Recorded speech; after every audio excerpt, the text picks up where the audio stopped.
If you're a man and you are dealing with a woman and you have not discovered where her trauma comes from, you are failing. So essentially, it sounds like you're blaming the failures of men for black women being so feminist. But you're acting as if feminism in and of itself is a problem when it's simply a reaction to the shit that men do to women. He then says, since you've never dated anyone, you don't have a crazy ex. And that is something that men really have to worry about. What? So when a woman is being promiscuous, it does affect her. Maybe not morally, not spiritually only. I'm talking biochemically. You are insecure if you ask about a woman's body count. I'm not surprised at the amount of influence the red pill holds on the youth because it is an all hands on deck approach when it comes to the patriarchy and it comes to misogyny and the pushing of misogyny. Men are just out here under their own volition, pushing misogynistic content, making misogynistic content, perpetuating harmful stereotypes, yada yada yada yada. Right, and you're just and it's inescapable for the vast majority of young boys because a lot of the parents don't know what's going on, but also it's just impossible for them to avoid it. Like it's, they go play video game. Them just naturally existing as young men and boys, they're gonna encounter copious amounts of red pill rhetoric. I've seen it in my son's games. I've seen it when he plays Roblox. I've seen it when he plays, I'm sorry, when he goes on YouTube and he's on you know, his YouTube channel was my YouTube channel. That way I can, we can still see what he's looking at. But yeah, when I see his stories or whatever when he's swiping, I forget what those things are called. But yeah, I see those things and I've listened to some of that stuff and it's very misogynistic. And I've had to like unlike it or I've had to tell him like I let him if I'm there because he's usually listening to it when we're there, the reels, and we really stopped letting him listen to reels when we weren't around. But if I'm there and I catch that, I'm like correcting it in real time. Why? Oh, you think that that's real? Like if he most of the time he just rolls right past it, but sometimes he'll listen to it, and I'll be like, oh, what did you think about that? What are your thoughts? Blah blah blah blah. I don't want to shy away from the conversations when I can have them like organically. I think it's healthy. But anyways, most parents aren't doing that. Most parents are unaware, and especially men, our fathers are just we're just not there. We're not showing up for our children the way that we need to, especially our sons. And that's and it's really it's just very like comical that men are out here talking about women and women having daddy issues and and all of that stuff. I just think it's hilarious. But you can just hear like, you know, let's listen to the rhetoric. Man, to all my men, if you're dealing with a woman, and I'm just speaking specifically on black women, Specifically. And I don't know why this is specifically about black women, but y'all can't help, I mean, and I don't mean that literally, but y'all can't help but to, you know, show us your misogynoir every single chance you get. if you're a man and you are dealing with a woman and you have not discovered where her trauma comes from, you are failing and it's not going to turn out favorable for you and that or the person in that relationship. You have to understand, most of our women come from trauma, and the trauma is not having a father figure in her life. Oh, you don't say. So the trauma is caused by men, right?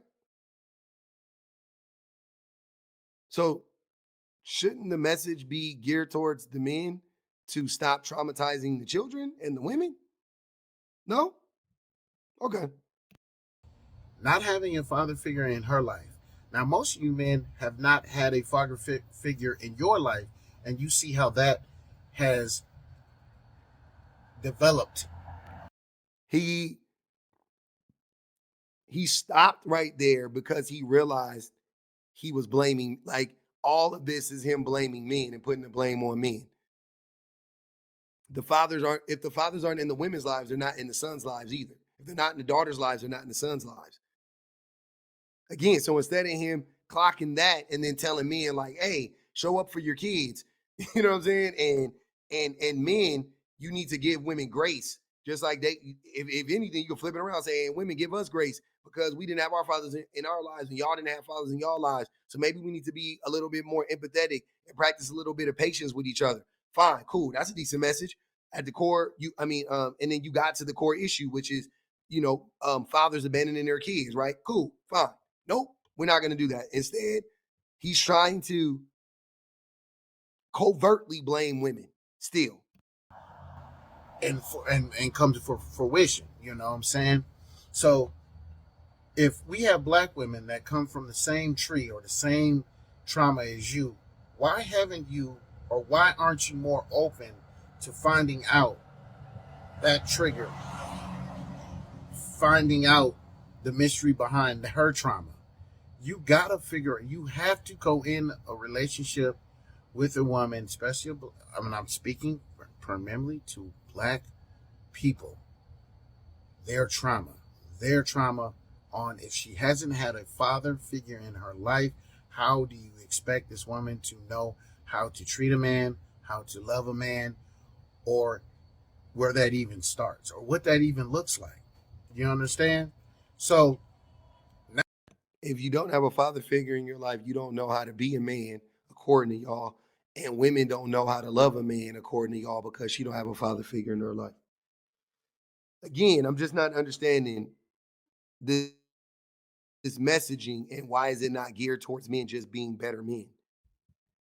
now you have to develop that. You have to be patient with that. You have to try to nurture that. You have to come to a complete understanding, because so many different influences out here with relationships, and especially with women, our women proclaiming to be so independent, so feminine, so feminist. The feminist runs rampant in a lot of our women because of the trauma that those women have gone through and projecting it onto other women. Not all women have, but I'm just saying.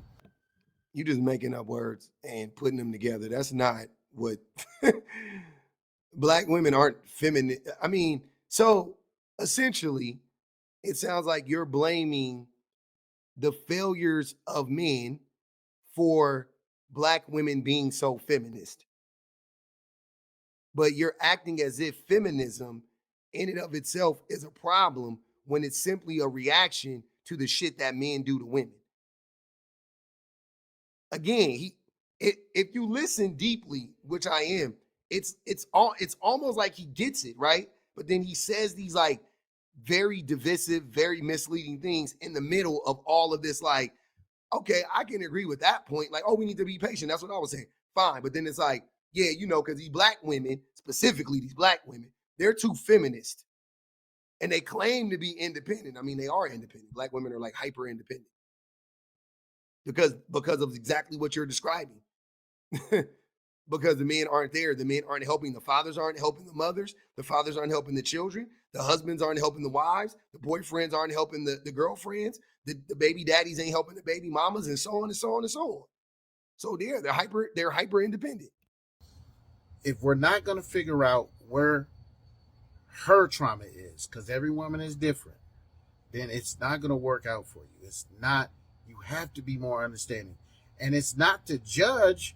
Now, we're not using this information to judge her, but you got to ask these questions. You got to figure out where she's coming from, giving you a basis line so how you can treat this woman, how you can be more resourceful for this woman.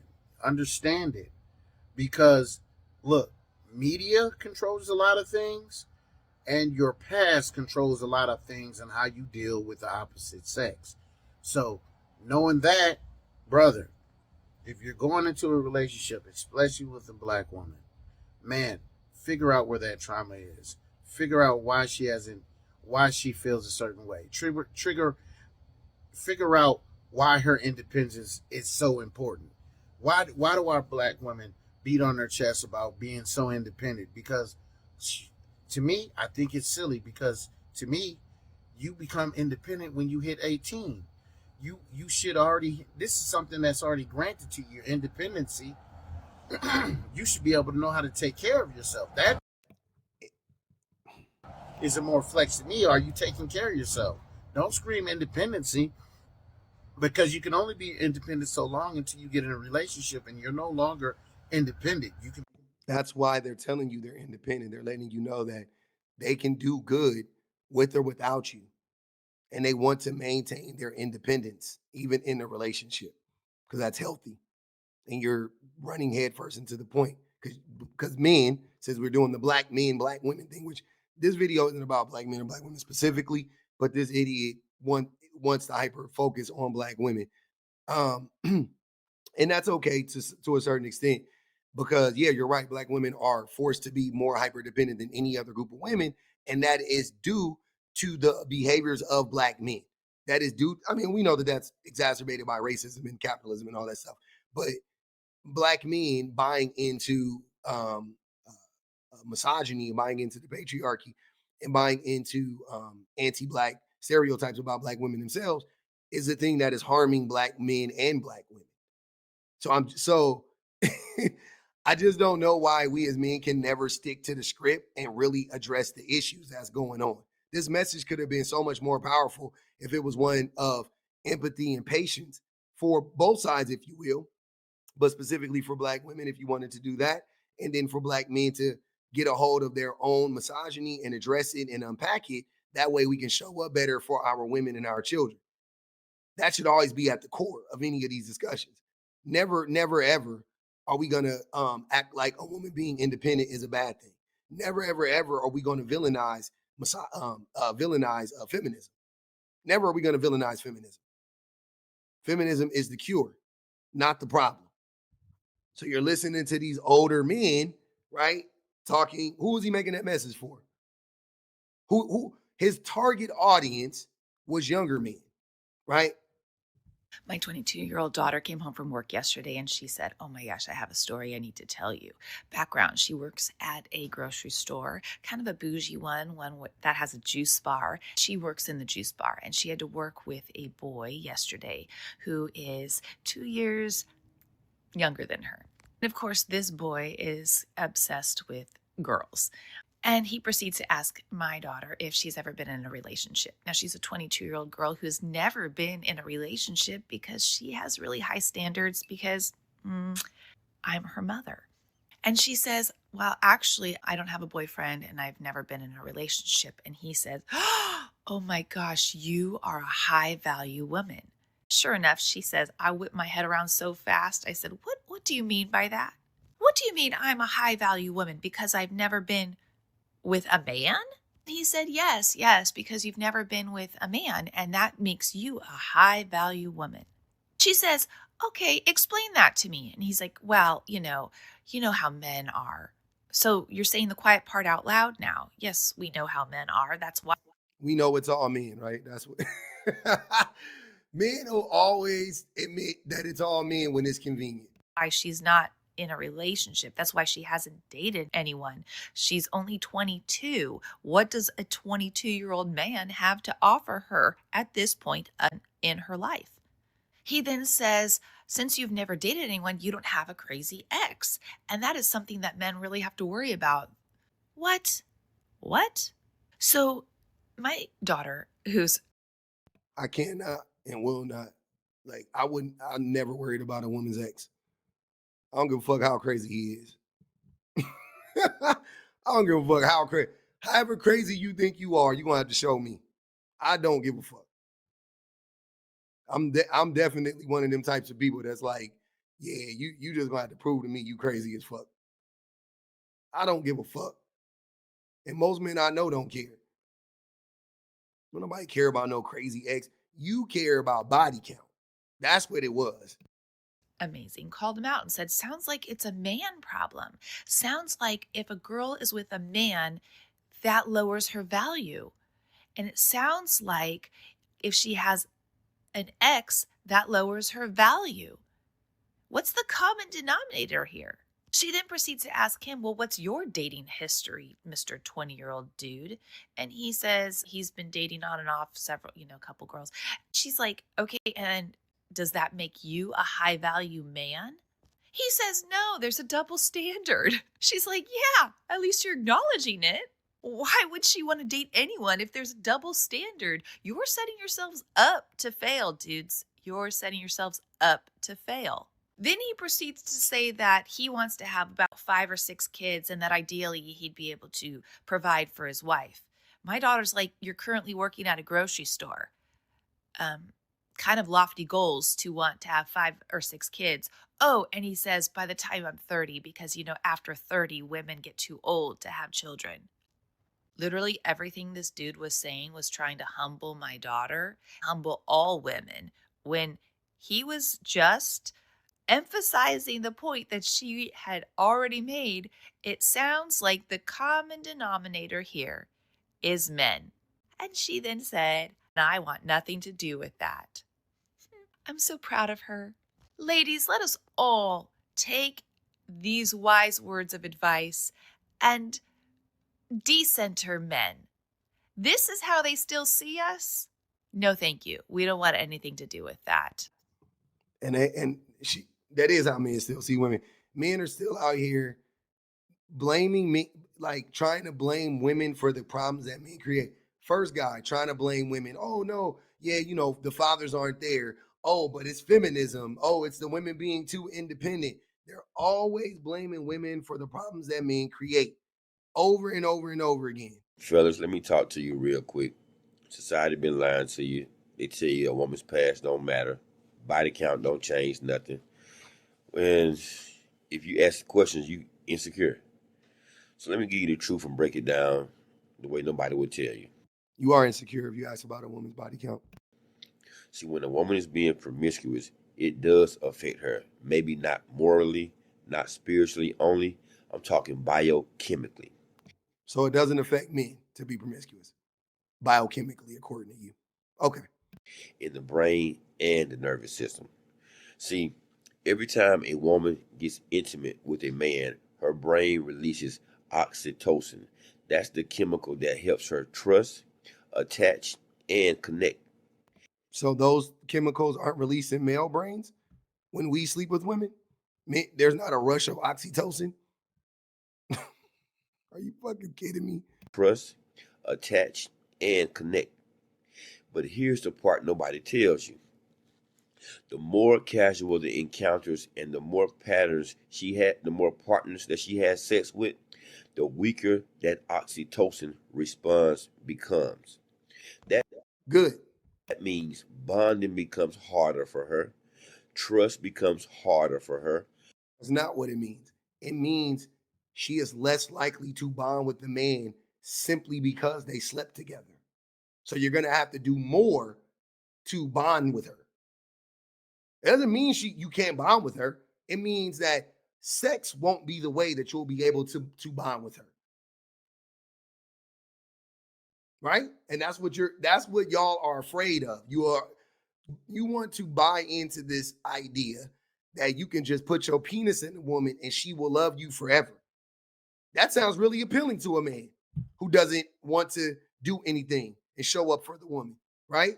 All I got to do is fuck her and she'll love me forever, right? But what if you meet a woman who you can't impress sexually? Now what? Now who are you? What if you, same thing. What if you meet a woman that you can't impress financially? That's why you guys are all out here trying to brainwash all these little boys and these young men into believing that all women want is money. Right? What else do you have? What else you got? I don't care about your dick. I don't care about your money. That's what they say, right? Now what do you have, man? What do we bring to the table? It essentially becomes a question. Loyalty becomes harder for her.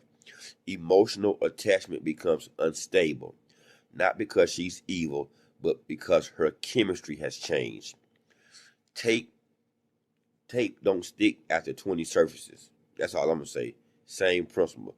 If you keep putting tape on something, keep taking it off, putting it on something, take it off, it's not going to stick. Same thing. Dopamine. See, when you jump from partner to partner, your dopamine system gets used to novelty, new faces, new bodies, new excitement. The brain starts craving thrill over stability. So that means consistency feels boring, healthy relationships they feel dry, and long-term connections feel foreign. But men are the ones who struggle with all of this. And it seems that it doesn't matter how many women a man sleeps with. So what is a man's excuse? I just got done listening to an idiot talk about men crave variety. Then isn't this what men be saying about variety? If a man can have sex with hundreds or thousands of women and he is monogamous with you, he is settling. Oof. Do you hold on, because we will make sure that this is like as clear as possible. If hundreds or thousands of women want him and he can have variety every day or every week and he's just with you by default, I don't care how amazing the sex is, I don't care how beautiful you are, there's one thing you can't provide that the other women can: variety. So if his options are endless and he's ending his options with just you, Right. He's settling with one woman versus many. Get it, ladies. Settling down is settling. Plop him in any other ancient civilization. How many concubines would this man have had? How many wives would he have had? Without the disrespect and backtalk. If you get a top 10% man in finances and in height and in charisma and in overall looks, you have to realize who's actually settled. That's interesting.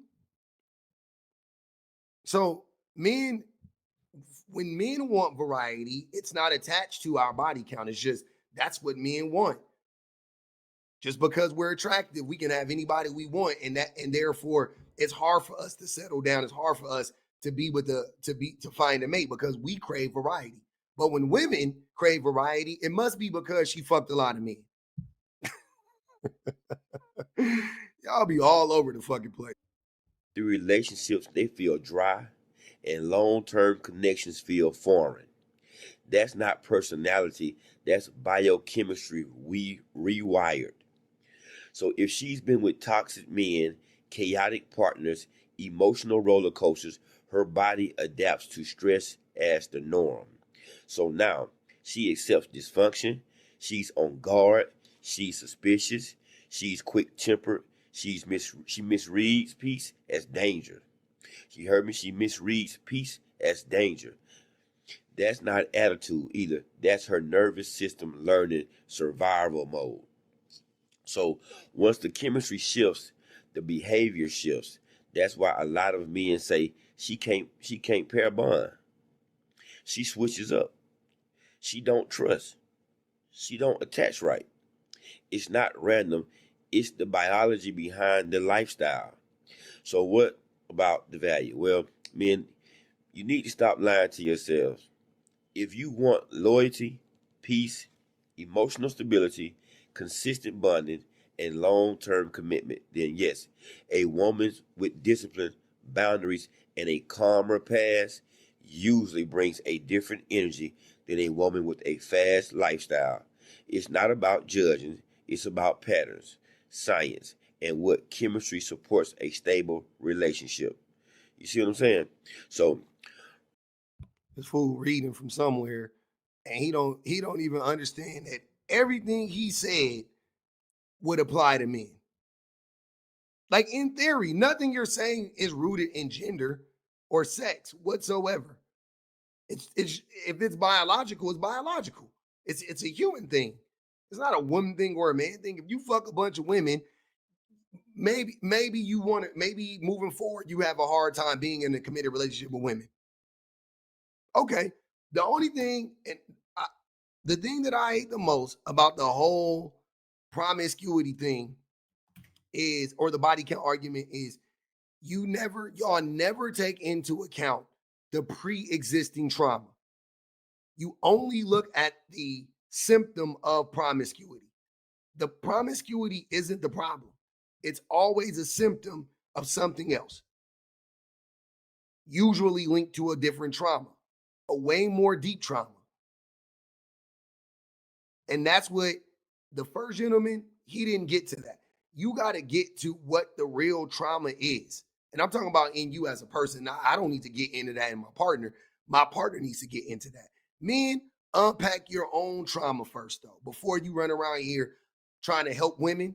Put your motherfucking put your oxygen mask on first. Y'all running around trying to help. You thinking you trying to help these women whole time. Your ass can't breathe. You ain't got no oxygen. You're not equipped to help the women. They're doing better than you in most cases, emotionally. They're working on themselves more than you are. Focus on yourself. Stop worrying about what women are doing. Stay out of women's business. You don't know about women's bodies. You don't know about their biochemical makeup. You don't know shit about them. Focus on men. Stop listening to that red pill bullshit, man. They leading y'all astray.